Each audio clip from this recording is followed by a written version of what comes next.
Héros V2, mais qu'est-ce que c'est que ce délire? Mais c'est quoi cette vidéo? Encore une vidéo sur Héros, évidemment, j'en ferai jusqu'à la fin de mes jours, jusqu'à ce que Héros soit le deck tier 0 du jeu.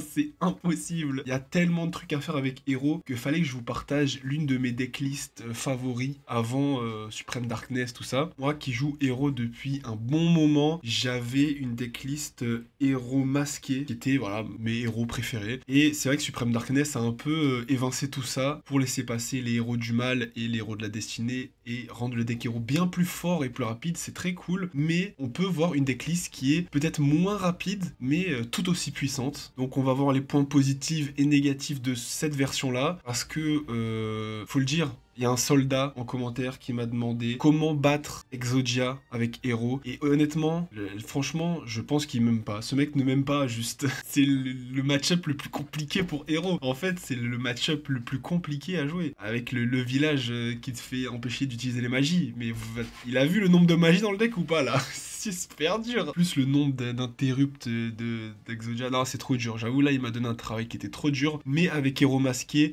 c'est faisable. Donc, on va faire un truc qui est très simple. C'est que je vous donne cette nouvelle version de Héros qui n'est pas forcément meilleure. Même, je la trouve un peu moins bien. Mais qui est, pour certains match-up, meilleure que l'autre version de Héros. Voilà, on peut la jouer comme ça. Pour la decklist, vous comprenez, un Neos, c'est évident. Pour jouer Shining Wingman, un Neos, c'est évident. Plasma, parce que dans cette version, j'aime avoir Plasma sur le terrain. Ça annule les effets de tous les monstres de l'adversaire.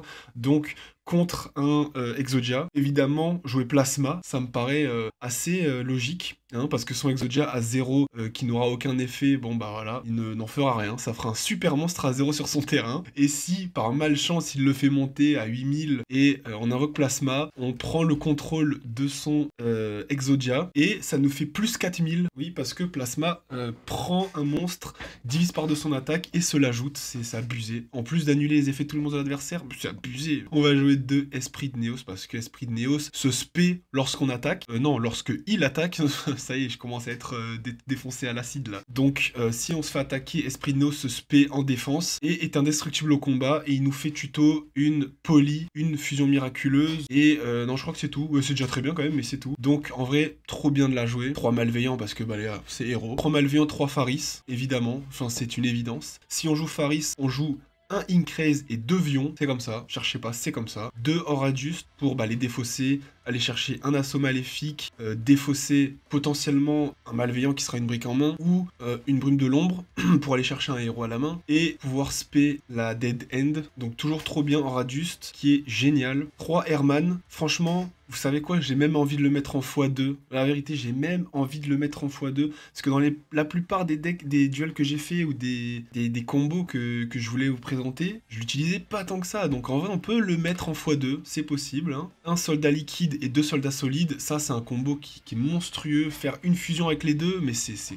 cata pour l'adversaire. Parce que lui, quand elle est utilisée comme matériel fusion, vous piochez 2. Et vous pouvez discard 1, donc c'est un avantage de malade encore une fois si on a une brique en main. Lui, quand il est utilisé comme matériel fusion, on va aller chercher un niveau 4 dans le deck et on va le réinvoquer. Et je crois que c'est même pas un niveau 4, je crois que c'est genre un héros. Ouais, cibler un monstre héros, c'est super fort, donc on va juste prendre un héros et le réinvoquer. Ça marchera pas sur Plasma évidemment parce que lui, il est invocable uniquement depuis la main en sacrifiant 3 monstres. Donc ça marchera pas malheureusement. Mais ouais, le combo des deux pour invoquer un L de feu, ah c'est trop fort. De toute façon, vous allez voir, mais c'est trop fort. Donc, les devions, le denier, évidemment, hein, pour Fusion de la Destinée. Les 2 assauts maléfiques, 2 chargements de masque.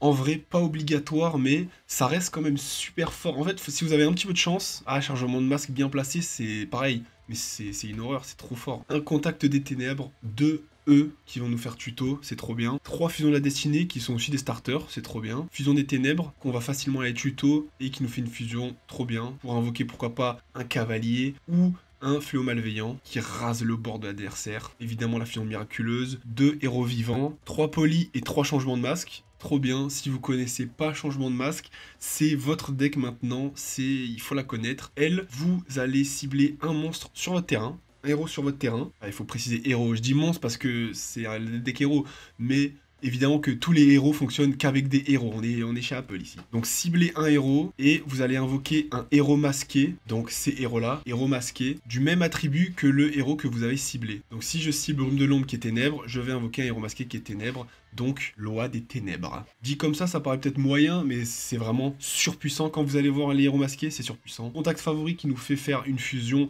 pendant le tour de l'adversaire, en plus en remélangeant les matériels dans le deck. Ouais, on est où là? Et bah 3 imperm parce qu'il n'y a pas non plus énormément de free spot. C'est vraiment le deck pour jouer premier ou second. En vrai, premier ou second ça marche, hein. Mais ouais, pas beaucoup de free spot. Mais j'avoue qu'on préfère quand même être premier avec ce deck. Donc un croiseur de la croix, dans le combo je la joue en x2, mais ouais, vous allez voir de toute façon, mais ouais, c'est vrai que c'est mieux de la jouer en x1. Un conducteur de miracle pour aller potentiellement rechercher une polymérisation. Blast héros masqué, le premier héros masqué. Lui, quand il est invoqué avec changement de masque, va cibler un monstre de l'adversaire, diviser son attaque par 2, donc déjà c'est fait.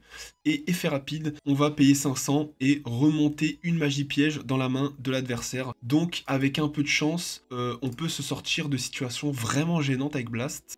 Mais le meilleur, ça restera quand même Loi des Ténèbres. Loi des Ténèbres, lui, il dit que lorsqu'il est invoqué avec changement de masque, toutes les cartes envoyées au cimetière de votre adversaire sont bannies à la place. Évidemment, maintenant, il y a pas mal de decks qui peuvent s'en sortir, mais selon les match-ups, c'est vraiment très dur de jouer avec uniquement un Loi des Ténèbres sur le terrain. Et il y a quelques années, un seul Loi des Ténèbres sur le terrain héros, c'était assez pour gagner. Mais bon, voilà, c'était la belle époque.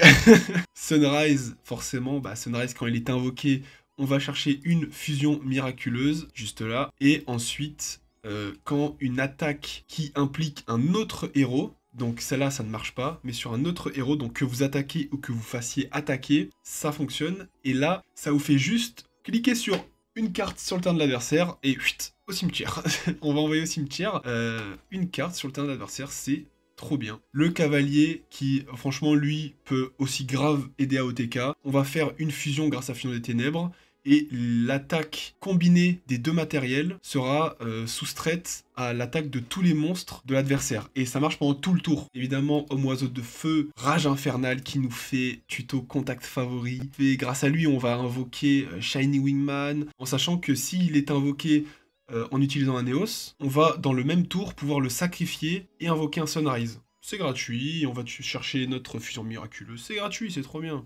DPE, vous connaissez. Acide, franchement, assez rare de le sortir, mais il peut vous sortir de situations bien gênantes aussi. Vent divin, honnêtement, l'horreur de Tenpai.